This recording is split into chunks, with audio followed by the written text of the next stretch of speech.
Hi folks, Andy Kushkachia here. We're on the California Delta and we want to welcome you to another episode of WesternBass.tv. Today we're going to be talking and fishing on the river in the springtime with Yamamoto Senkos. Senkos are a great bait for us to fish in the springtime. They're used when bass are up shallow, feeding and spawning and protecting their nests. And we're going to go out today and enjoy a wonderful day and give you some instructional ideas on how to fish this bait this time of year. Dude, that ain't no 8 pounder. Oh, hey, that's got to be at least 10. Oh!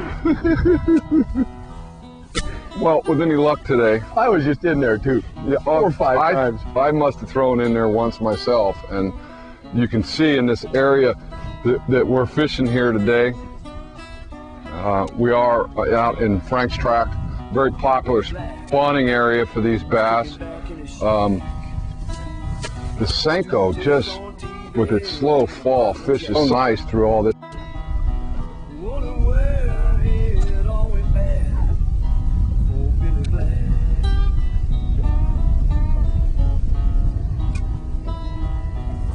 Three jet skiers on a Tuesday in April.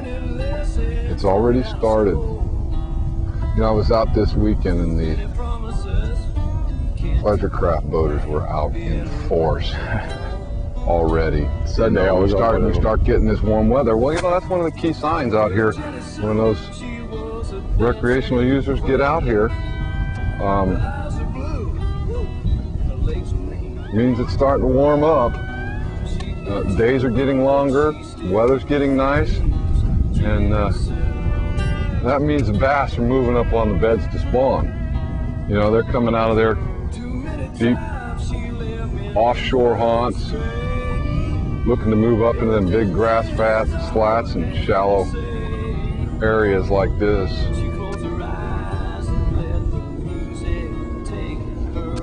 So Andy, when these bass turn around and they start getting on the nest, and let's say they lock on, right? The weather comes up, are they going to pull off if they're locked on? Generally, as a rule, if you've got fish that are locked on beds, it's going to take something pretty drastic. They'll stick it out. If they're in deep water, you know, and these fish that we're fishing for in here, as do a lot of the bass in the Delta, they spawn in deeper water. You know, they're going to be down on that high tide. They could be in 8, 9, 10 foot of water when the tide drops. They're in 6 or 7. Those fish, they're locked on beds, they're going to be okay. Cold front, heavy winds, you know, the turbulence that's running over their head really doesn't bother them all that much. You've got those smaller fish that are, you know, up on the bank, where you've got that shallow bank wall, you got 2, 3 foot of water up there on their heads, and you know, you get wind and rain and cold weather. Those fish are going to get a lot more affected, and they will pull off and dissipate from the bank. They will go running, and they'll do one of 2 things, depending on the area. You know, here on Bethel Island, those fish are going to get up and get underneath the docks. They'll pull off and suspend out underneath those docks. They'll hunker down in the weeds underneath the docks, something like that. A lot of other areas, what we have here, you know, these fish will pull out of that shallow and get out into this deeper grass where they got the security and comfort of that waiting room kind of area. And look down in those deep spots, and that's where we want to get those Senkos. And unfortunately, with this real clear water, we're not able to pitch and flit real close. You know, we got to make long casts to these fish today to be able to catch them. More so as the tide drops out and it becomes a little more skinnier water with this clarity.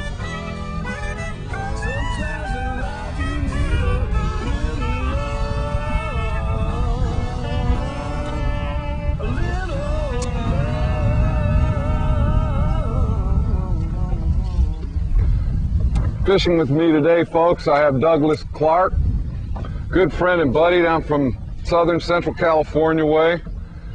Doug, you get a chance to come up here and fish the Delta often? As much as I can.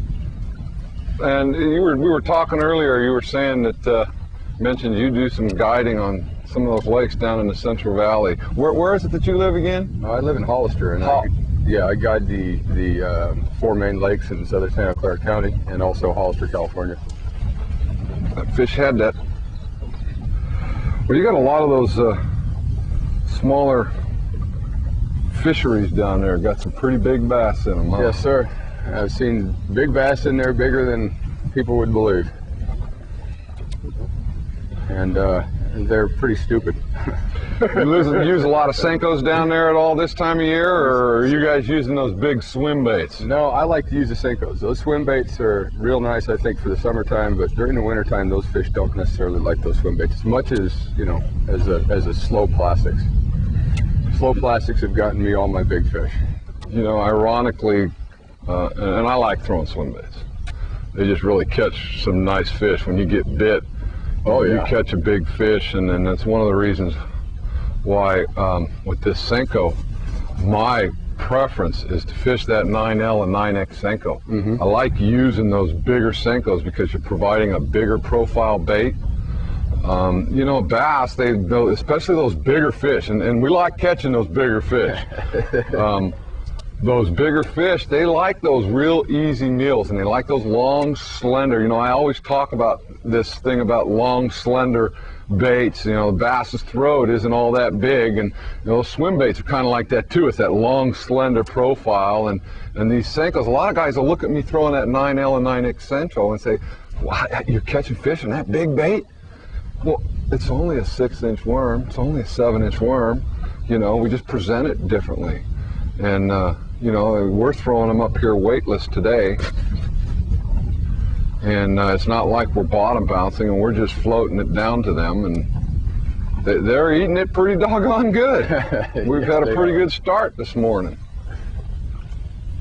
Having some fun this morning. Right now, I got both of us throwing.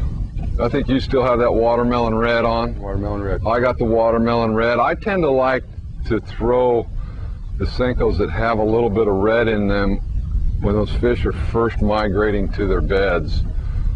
There's just something about that red flake that they tend to really key on a little bit more. And some of that I think may have to do because prior to moving on to bed, they're feeding on crawdads. So they got this red thing going on in their mind, you know. And then once they get in and get locked on, their attitude starts to change. You know, then they're up there fending off all the bluegill and the crappie and you know, in some lakes the hitch. And So the colors. look at here, here's one. Hey, look at there already. There's a nice little Want the Senko bass. Yeah, we're gonna need the net on this one. Look at that bass. Just a beautiful bass. Little small guy. It ain't not a big one. Just a little small buck, but nice color in this dark grass. Clocked that thing real well. You know, that was a bedding bass there. Bang! She hit it real hard. You know, I just had another bite in there, Douglas, and one of the things that I've noticed the last couple days is that a lot of these fish, they're just grabbing that thing and running off with it. And they're not really committing to it. And when I've been able to catch those fish, I've found they've been the smaller bucks. And generally, a lot of times when that happens, I'll just change colors on them. They're up there, you know, Flash right there. they're up there fending those nests, and maybe this watermelon red is not the right color for us at the moment with the light we got going in here. If they're really locked on those beds up there, you know, they're probably up there chasing bluegill and crappie out of there, and maybe we ought to be throwing something a little different. And I think I'm going to go ahead and try a different color.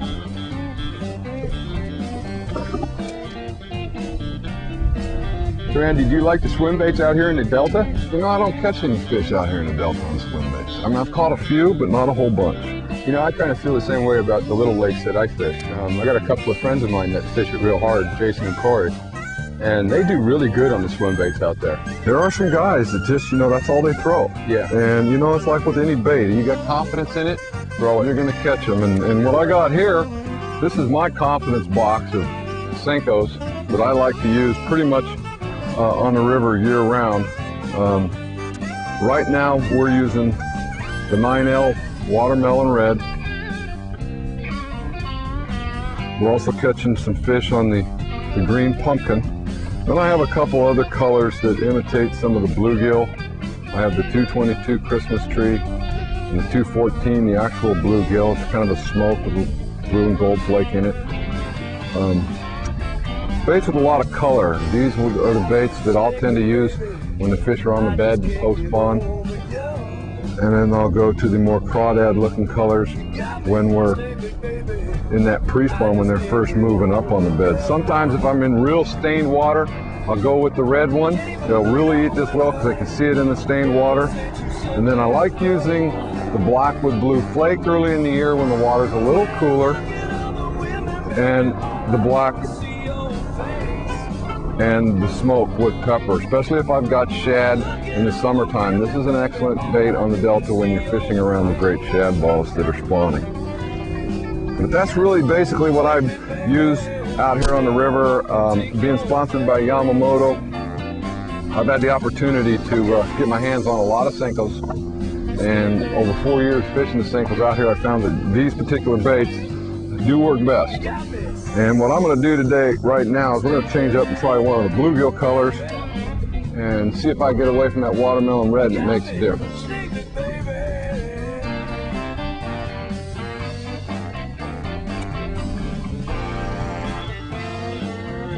Yeah, when these fish get on the beds like they are now, that's one of the most important things with this bait is really to fish it like you're not fishing it. If that makes any sense.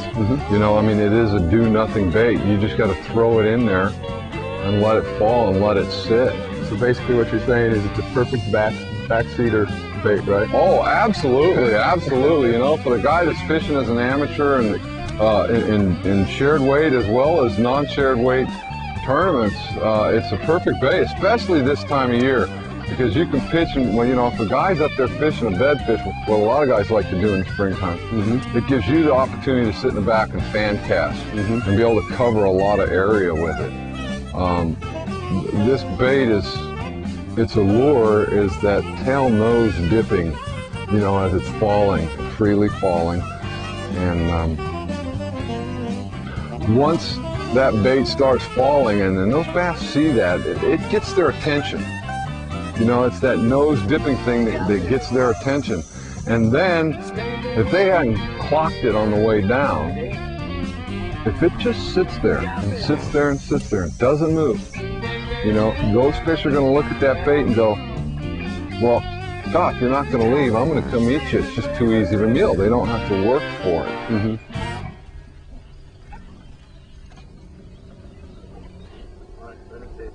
The other thing that's real important, you know, when you are bed fishing, is that you need to leave that bait on the bed. You know, because a bass, I mean, that's his bedroom.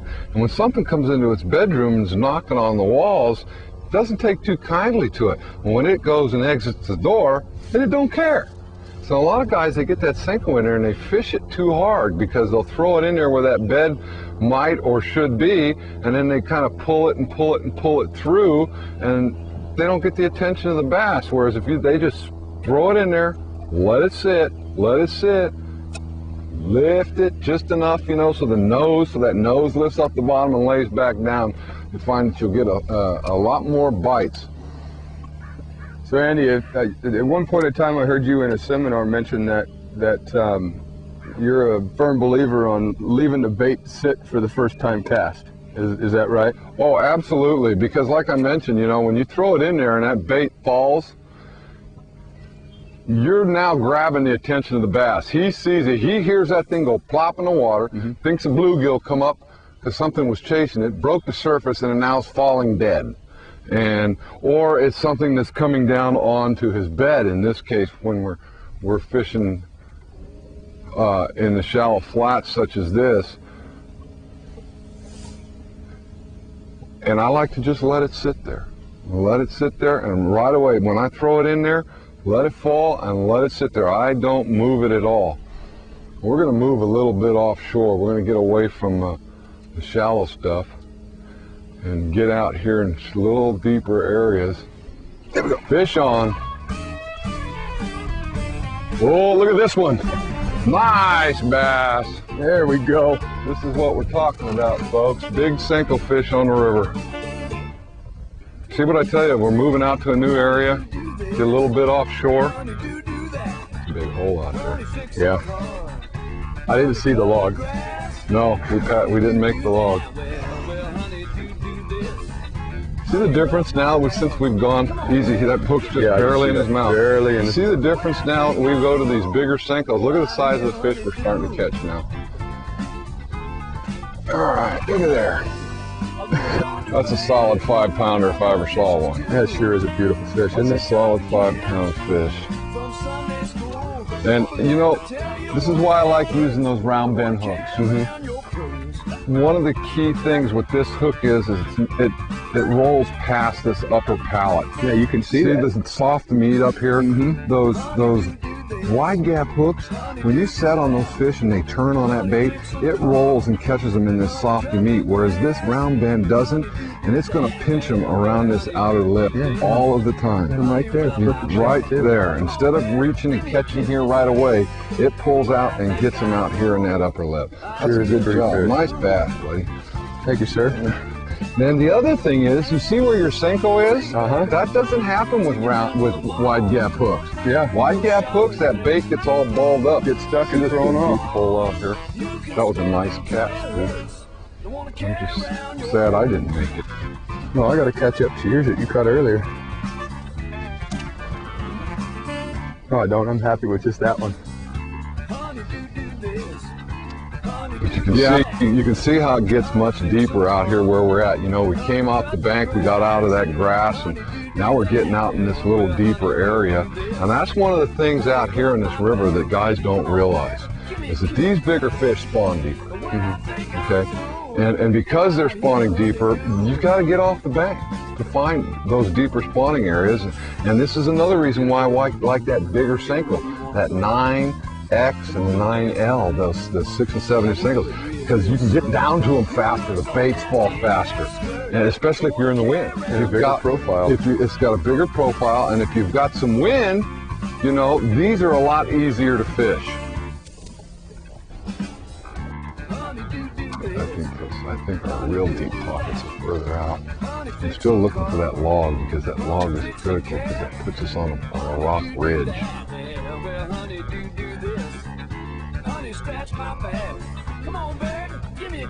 See, we're kind of blind casting right now.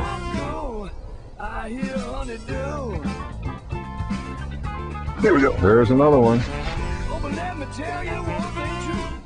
I love your honey, dude. Little 2.5, 2. I turned your Senko around. Oh, well, there's one of that fish. I bet you that fish was guarding a bed, getting hit in the eye like that, I'm huh? just looking at it. Come on, dude. And one thing, well, you know, that poor fish's eye is already toast. Good fish. Yeah, flip your Senko around. Works real well. One thing, that's a pretty good little trick. You know, guys will get that Senko and the head gets all torn up, you know, and they throw them in the bottom of the boat. And what they don't realize is that if you just pick it up and turn it around and hook it through the tail, it'll fish the same way.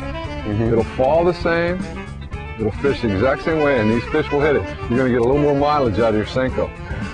I didn't see your line out there. Oh, I'm down in the hole. Don't worry about it.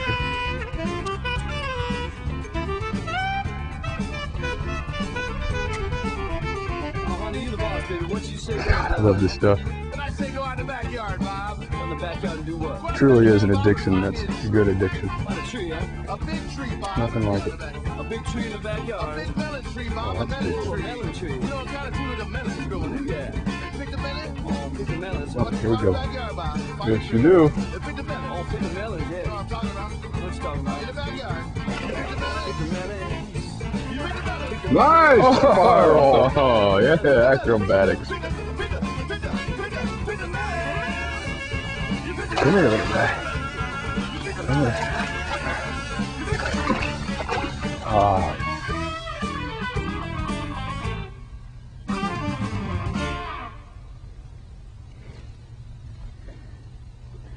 It's a good one.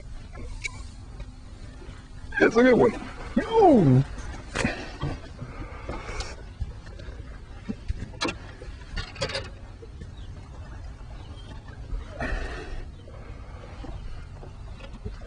It ain't not that big. We'll swing him. Yes. And break my rod. I don't either, and you got it on camera. Look at there. That's why you don't swing 5-pounders in the boat. Little spawner bass right there on the Senko. And a broken Cameron rod. Big cement. There's a bass sitting over there on the corner. But there's a little edge of this big rock, and then right down on the point of that rock is a bed. And that bed's probably 4 foot wide.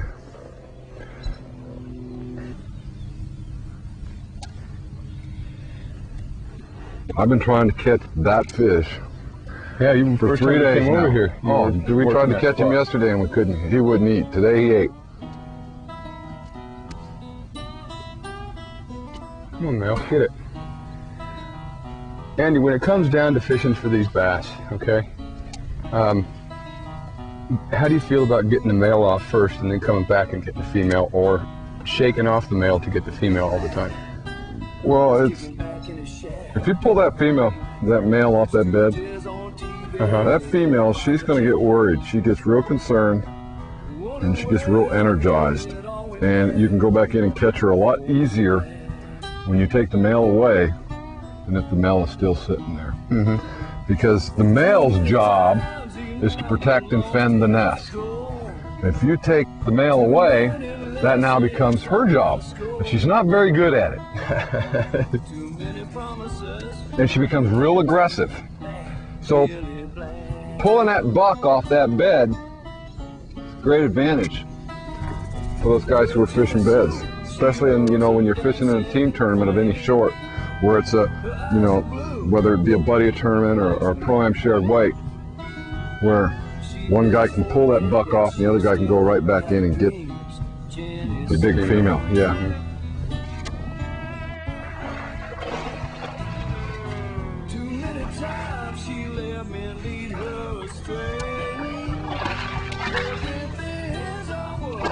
Oh, knocked yourself out. Killed the Senko. Yeah, so we're just shooting a little Senko video. And they're cooperating. Had to work for that one, didn't you? That one had to work for it. Unfortunately, it was a male. Ouch. Well, see, tide's turned. It's starting to fall. Now those fish are starting to bite. You notice that? I mean, we really couldn't catch these fish in here when we made our first pass through here.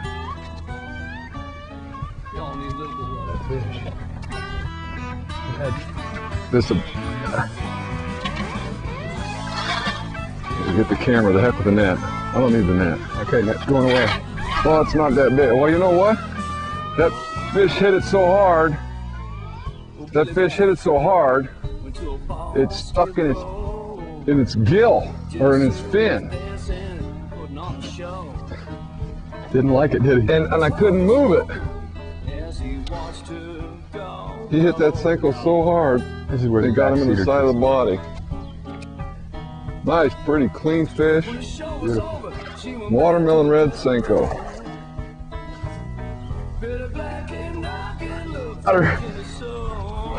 Oh yeah, baby! Oh my goodness! Oh, Andy Cuccia. I'll tell you what, I think that fish might go a little more than 6. Huh? What I tell you about these big Senkos on these big bass on the Delta? Huh? Told you, man, they're just big post spawner. You know what the heck she's doing? She's up here gardening is what she's doing. You know, she saw that big old red, green bluegill come up in there, and she wasted no time going back up there and get it. That's 2 fish we pulled out of that pocket.